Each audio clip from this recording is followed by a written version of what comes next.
امروز میخوایم از اول تا آخر موضوع کلوروز در باغات رو توی این ویدیو با هم بررسی بکنیم. کلوروز چیه؟ کلوروز به معنی کمبود سبزینگی در اندام سبزه، یعنی این عکس.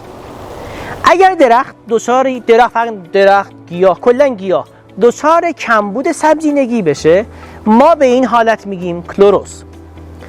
کلوروز میتونه در تمامی کشت‌ها، یعنی در کشت‌های باغی، گلخانه‌ای، فضای باز، در همه کشت‌ها میتونه اتفاق بیفته، ولی معمولاً در کشت‌های باغی به عنوان یک کشت پایدار بیشتر مطرحه.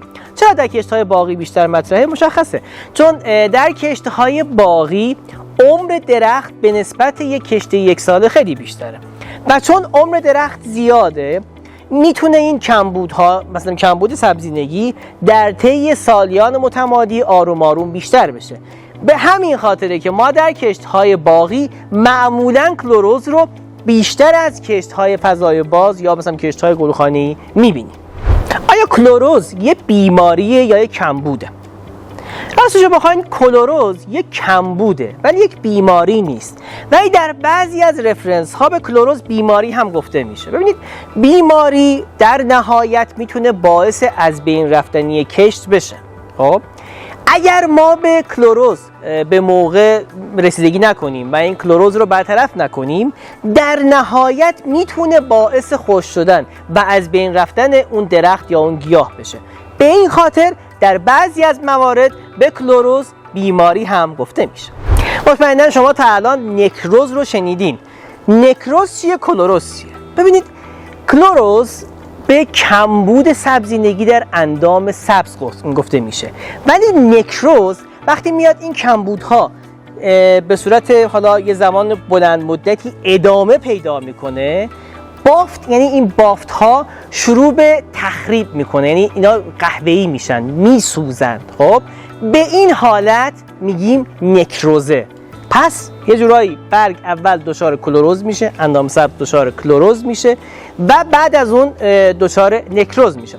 تفاوت کلوروز با نکروز در اینه که اگر یک برگی، یک اندام سبزی دچار کلوروز بشه، با استفاده از تغذیه مناسب میتونیم این رو به حالت طبیعی برگردونیم، ولی اگر دچار نکروز بشه، یعنی قهوه‌ای بشه، دیگه این برگ به حالت طبیعی بر نمیگرده، به زبان ساده مرده زنده نمیشه. بیماری کلوروز یا کمبود کلوروز یا همون کمبود آهن یک بیماری اقتصادیه. یعنی چی؟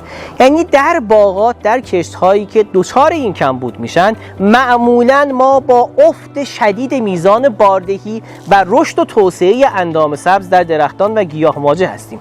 به همین خاطر مقابله و جلوگیری از بروز مشکل کلوروز یا همون کمبود سبزینگی یا به زبان عامیانه کمبود آهن در باغات و در کشت‌ها خیلی مهمه و ما همیشه باید به دنبال این باشیم که دچار کلوروز یا کمبود سبزینگی نشیم، ولی متاسفانه در اکثر موارد میشیم.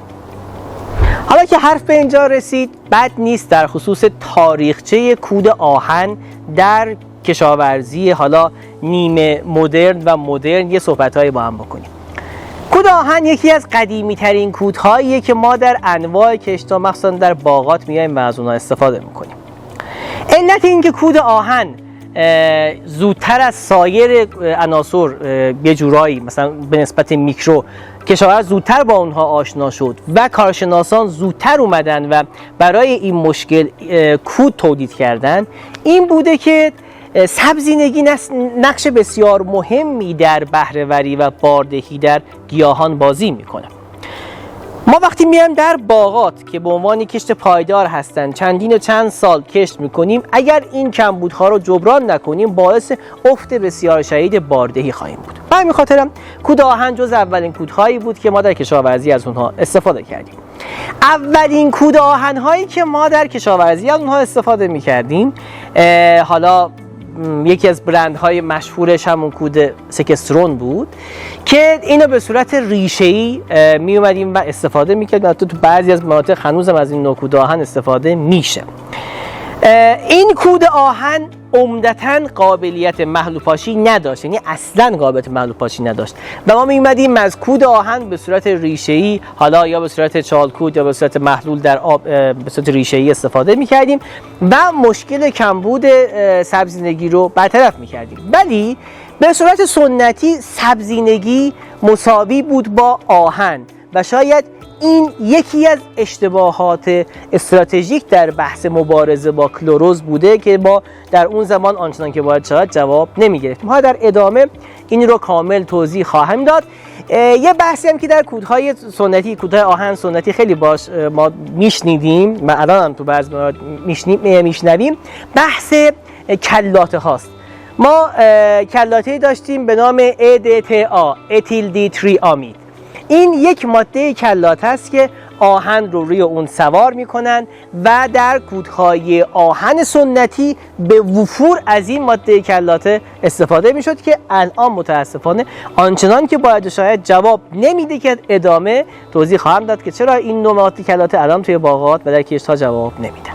علت اصلی عدم جوابدهی کودهای آهن در کشت‌های موجود، همونجور که هممون میدونیم ما عمدتاً به صورت سنتی میایم و برای مبارزه با کلروز یا همون کمبود سبزینگی از کودهای آهن استفاده میکنیم، ولی آنچنان که باید و شاید کودهای آهن جوابگوی احتیاجات سبزینگی درختان و یا سایر گیاها مخصوصاً درختان نیستند. چرا؟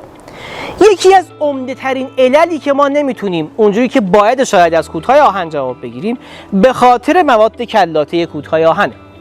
ما به صورت سنتی از کلاته‌های مثل EDTA، EDTH، ارتو 4.5 و مواد کلاته این چینی استفاده میکنیم. ولی یک نکته بسیار مهم رو ما در کشاورزی ایران یه جورایی فراموش کردیم یا زیاد بهش دقت نمی‌کنیم و اون هم بازه فعالیت این مواد کلاته است.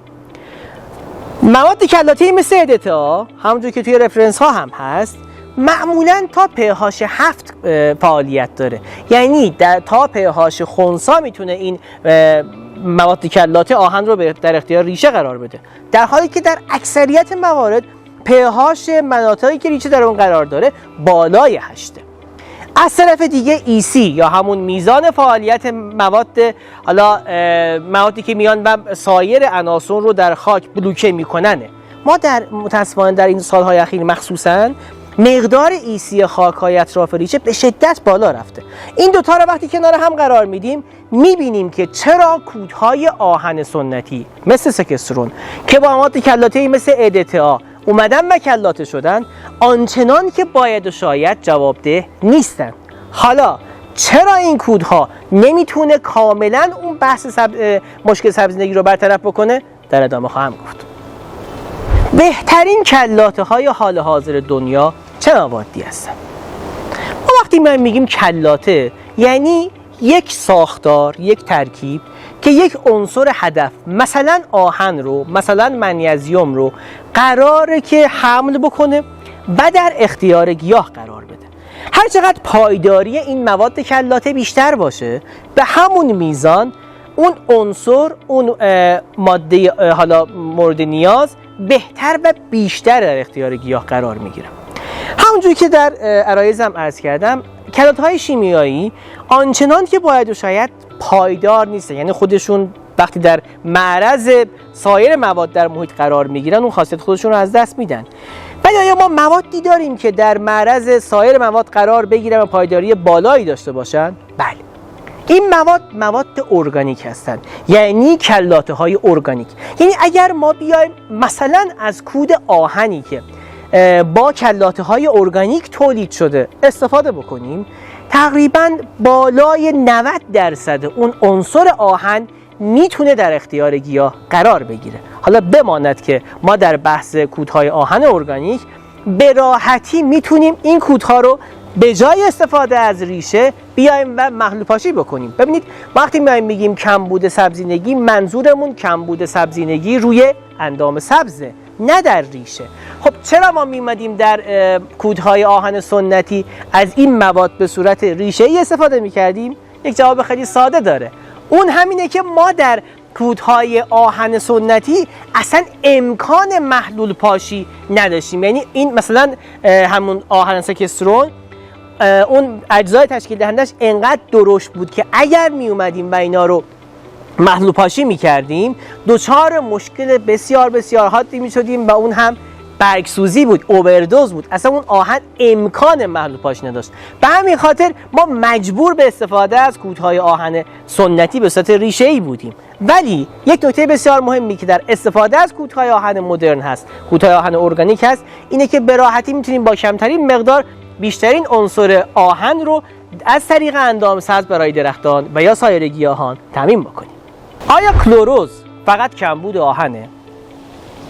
اگر کمبود سبزینگی یا همون بیماری کلوروز فقط کمبود آهن بود، قاعدتا ما باید با استفاده از کودهای آهنی مشکل برطرف میکردیم. ولی کشاورزی مدرن اثبات کرده که کلوروز فقط کمبود آهن نیست. چرا؟ چون فقط کلوروز یا آهن نقش در سبزینگی نداره. اینجوری بهتون بگم، سبزینگی که در برگ سبز هست فقط و فقط مسئولش آهن نیست. منیزیم، آزوت، مولیبدن، سایر عناصر میکرو کمابیش در سبزینگی یا همان کلروفیل تاثیر مستقیم دارن که بیشترینش آهن و منیزیم و چیزای دیگه است. به همین خاطر اگر ما به دنبال برطرف کردن کلوروز یا همون کمبود سبزینگی در باغات هستیم، در کشت‌ها هستیم، باید بیایم تمامی عناصر دخیل در سبزینگی رو حالا به فراخور احتیاجی که داره بیایم تامین بکنیم. پس اگر ما بیایم کلوروز رو فقط با استفاده از کمبود آهن یا تامین کود آهن بخوایم درمان بکنیم، مطمئنا شکست خواهیم خورد. ما حتما باید بیایم بسته به وضعیت کشت سایر عناصر دخیل در سبزینگی رو هم به همراه آهن تامین بکنیم تا در نهایت مشکل کلوروز برطرف بشه. بهترین راهکار مقابله با مشکل کلوروز در انواع کشت‌ها، بهترین راهکار رفع مشکل یا بیماری کلوروز در کشت‌های باغی، فضای باز، گلخانه اینه که ما بیایم اولاً تمامی عناصر و حالا کمبودهای دخیل در سبزینگی رو با هم تامین بکنیم و ثانیاً شرایط محیطی رو هم اصلاح بکنیم. به زبان ساده، اگر شما خاکتون شور باشه، اگر شما بیاین در کشتتون کمبود آزوت داشته باشین، اگر شما بیاین از کودهای آهنی استفاده بکنین که ماندگاری خیلی کوتاه مدتی داشته باشه، اگر شما بیاین از مثلا منیزیم خالی استفاده بکنین، در هیچ کدوم از این موارد نمیتونین در نهایت بحث کلوروز رو درمان بکنین، بحث کلوروز رو از بین ببرین. شما فقط و فقط زمانی میتونین بیماری کلوروز یا کمبود کلوروز رو برطرف بکنین که همونجوری که عرض کردم اولا بر مبنای شرایط بیایم تامین بکنیم. مثلا وقتی ما میایم میبینیم که یک درختی هم کمبود منیزیم داره هم کمبود آهن داره، بیایم منیزیم رو با آهن یا با آزوت، یا اصلا مشکل ریشه‌ای داره، یعنی چی؟ یعنی pH و EC خاک اطراف ریشه خیلی بالاست، اصلا عملا نمیتونه شما بهترین عناصر منیزیم و آهن رو هم در اختیار درخت قرار بدین، گیاه قرار بدین، نمیتونه جذب کنه. بیایم شرایط محیطی رو هم اصلاح بکنیم. پس ما زمانی میتونیم در بحث مقابله با مشکل کلوروز خوب جواب بگیریم که بتونیم تمامی عناصر تاثیرگذار در بحث سبزینگی رو تامین بکنیم و شرایط محیطی رو اصلاح بکنیم. حالا شاید شما بگین که من از کجا بدونم که مثلا درخت من، کشت من چه عناصری رو نیاز داره؟ من مثلا کمبود منیزیم داره، کمبود فلان داره. این کار رو باید بسپاریم به کارشناسا، عکس بگیرین، اطلاعات بفرستین و کارشناس بیاد بر مبنای وضعیتی که داره برای بحث مقابله با کلوروز برای شما نسخه بنویسه. و دقت داشته باشین که نمیتونه یک نسخه برای همه کشت‌ها مفید باشه. امیدوارم که این محتوا یه ذره بلند شد، ببخشید، برای شما هم مفید به فایده بوده باشه. سابسکرایب یادتون نره، زنگوله رو هم روشن بکنین که ویدیوهای جدید ما به شما اطلاع رسانی بشه. حق نگهدارتون.